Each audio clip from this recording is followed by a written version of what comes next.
I asked you guys which class is hardest to true solo absolute, and half of you picked sniper, so I took sniper into absolute, true solo, cleared it, and I want to show you guys the exact decisions that actually made the run possible. This isn't a perfect run, but that's kind of the point. You don't need god tier mechanics to clear true solo absolute. You need better target priority, better recovery, and you need to stop turning one mistake into a dead run by panicking. So let's get into how you can clear true solo absolute with sniper. Okay, getting right into the build here. This is the sniper true solo absolute build I like to do. You can also play block sniper, but I like to do fencing. That's why I set it up this way.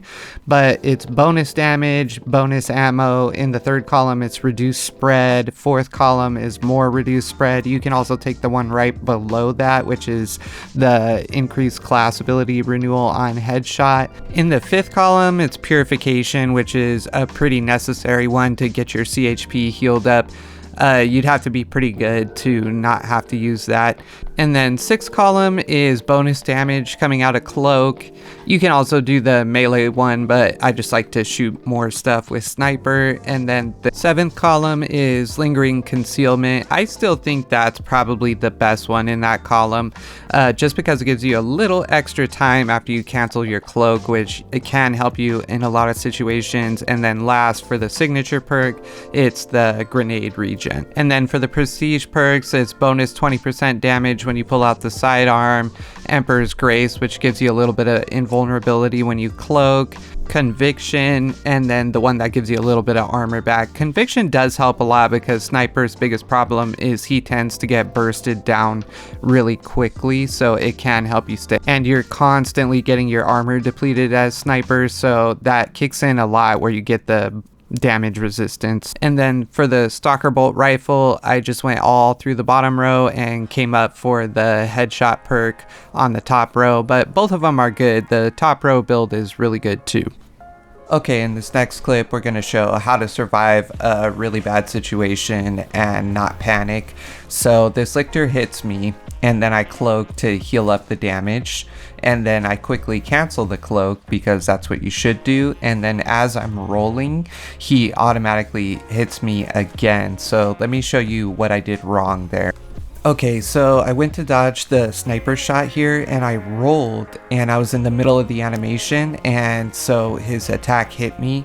If I had hit parry, it might have still gave it to me, but I didn't even hit parry because my bad reaction. So, and then I roll again and the same thing happens again. So that's why backstep dodging a lot more often can be the better move, because the recovery animation is a lot smaller. So that's what I'm picking up from this one. Just I should have been backstep dodging more, which I did do right here. And I do go on to win this solo run, but there's a really tough encounter that we're going to come up on right now. So let's go through how to survive a tough encounter with only a sliver of HP here. Okay, so a Biovores spawned in down there and he's shooting spore mines at me, so I've got to be really careful, because if even one of those blows up on me while I don't have my armor up, I'm gonna for sure die. And so I've got to make it through these Stranglethorn vines here, and I'm trying to chase down this Biovore. I'm going to throw a grenade at him, which hit me but didn't damage me, and then I'm going to keep my armor up by taking out that Tyranid warrior there. And then I get one parry off on the Biovore and he decides to run, but now I've got all these gaunts behind me and they can kill me if I don't have my armor up, and they get a couple hits off on me, they're definitely gonna kill me. But I'm still more worried about the spore mines and this Biovore, so I'm gonna sprint over there, and then right here I knew he shot some spore mines behind me, so I have to take care of those, and I knew the gaunts were about to attack too, so I parry the gaunts. I quickly take out the spore mines, and then I change my focus back on the Biovore. So that's just having situational awareness. When I was running from the gaunts, they usually give you like a couple feet or a couple seconds before they start attacking you. So I was kind of timing it in my head, trying to get closer to the Biovore, and then as soon as I knew they were going to attack and I also needed to take care of that spore mine, turn around, do both of those things and then focus back on the Biovore.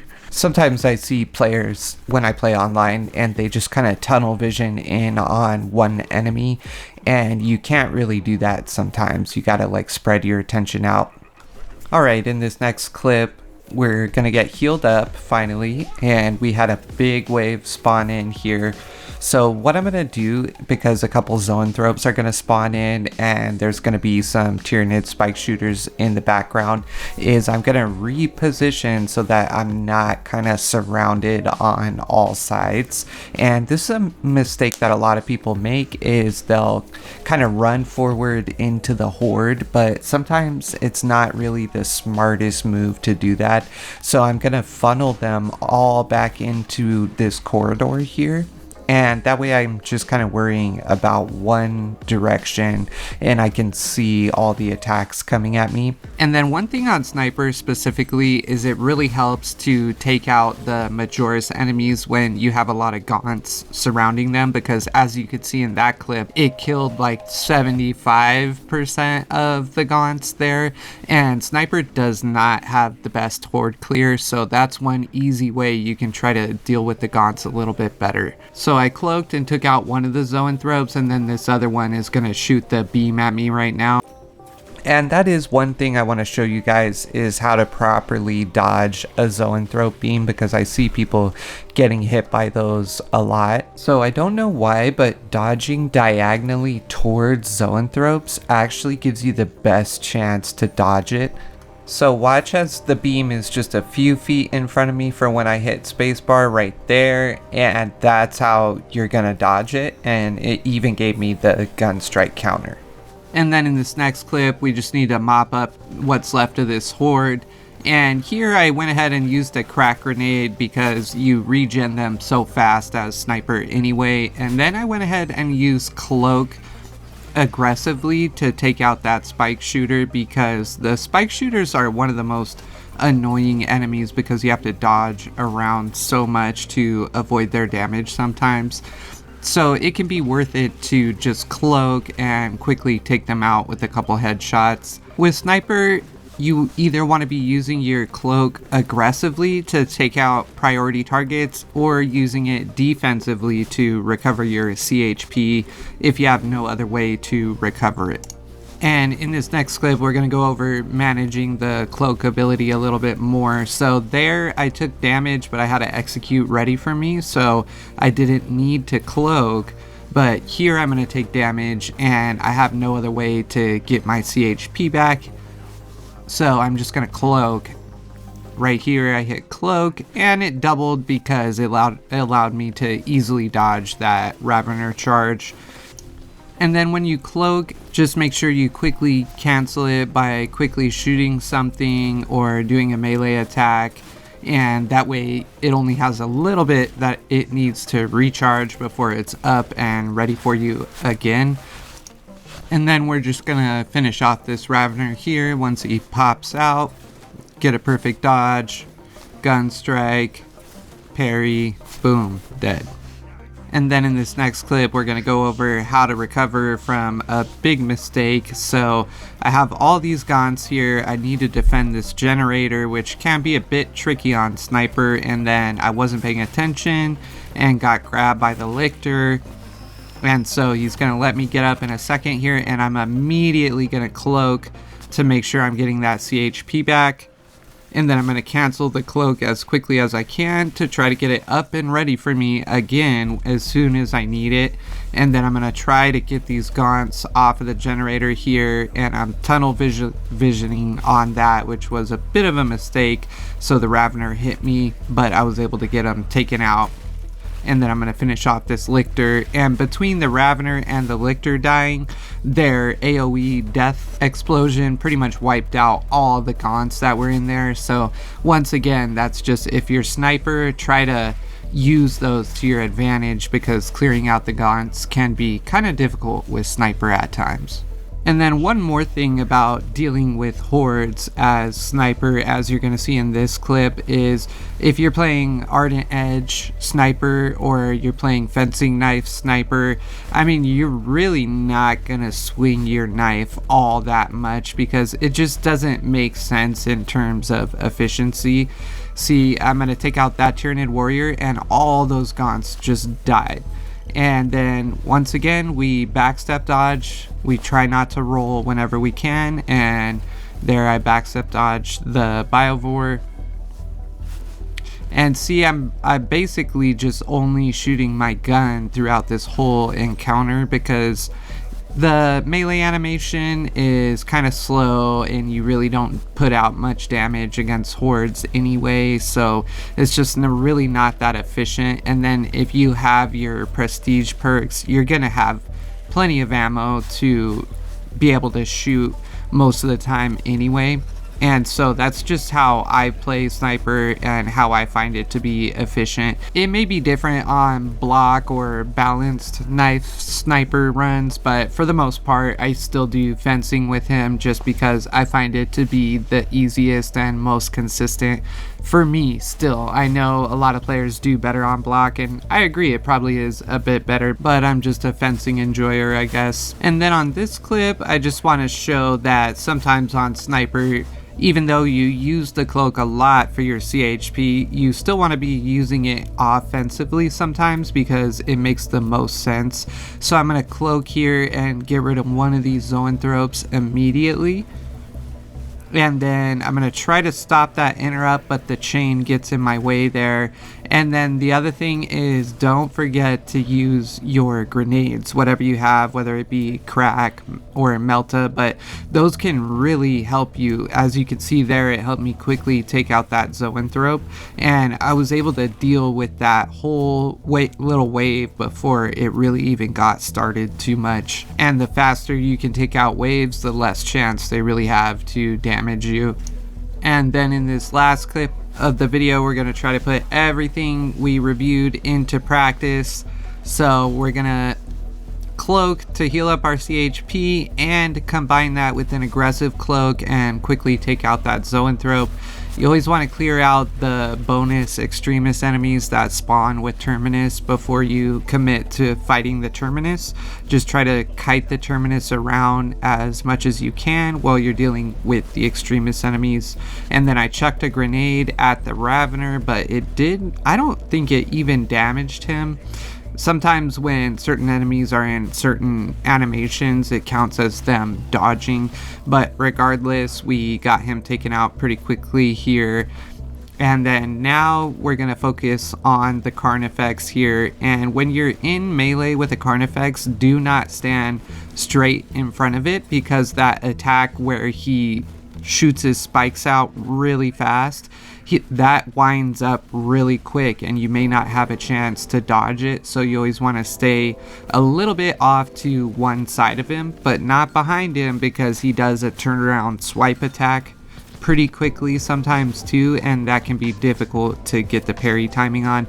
So I'm standing just off to the side in front of him, and I'm gonna take care of a couple of these little gaunts because they're actually chipping me down a little bit here. And then I'm going to go back to dealing with the Carnifex.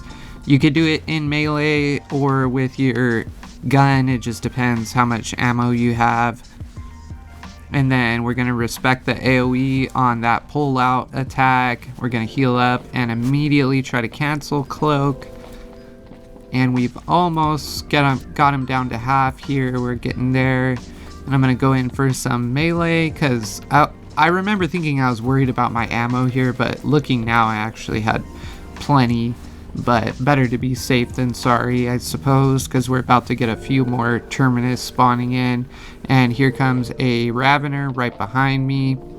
So I'm going to cloak and dodge, throw a crack grenade. Maybe it did hit him. Maybe they just don't automatically die to those now. And now I do not have Cloak ready, so I couldn't heal my CHP there, but this Gaunt jumped in and saved me, gave me a little armor back. I don't remember why I paused here. I think I was just shaking it out for a sec. Okay, back in the action. We have a Zoanthrope shooting at us off in the distance there, and so I'm going to try to take him out. So we did an aggressive Cloak there to take out a priority target, got the Zoanthrope down, and then I'm getting double attacked here. I'm trying to take out that Ravener still, and I just barely didn't dodge that charge there, and so I'm going to make sure the Ravener dies this time, hit him with the crack grenade and a couple headshots, and now it's just me and the Carnifex again. And luckily I had that relic, but that is part of learning to solo run, is you need to look for those relic pickups and learn where they are. And one thing I could have been doing, I think, a little bit more in this Carnifex fight is just trying to shoot him actually a little bit more. I think I was just playing way too conservative with my ammo, and I think I could have had him killed a little bit more quickly if I just shot him, focused on shooting him a bit more. But regardless, we got him down, and the rest of the run was pretty easy, to be honest, so I'm not gonna go any longer with showing the footage. But one thing I didn't mention was just making sure that you're hitting those headshots when you're playing as sniper. He's one class that really benefits from landing your headshots, and so if you like to play sniper, you should really work on your aim, whether you're on mouse and keyboard or controller. If you're on controller, take advantage of the aim assist, because it does help a lot. When I play on controller, I use the heavy aim assist, like the highest one, and I find that really helps lock onto their heads a lot easier. Some players that are like super used to controller just turn it off and they're actually good aimers with just the sticks, but I don't think that's the case for most people. The sticks are pretty hard to aim with if you don't have aim assist. But yeah, let me know if you guys would like to see another class broken down for the solo run. I'll break down the toughest encounters from the run, and we'll go over how you can solo run with another class. Let me know down in the comments. Thanks for watching, and if you're still here at the end of the video, thank you so much, and have a good one.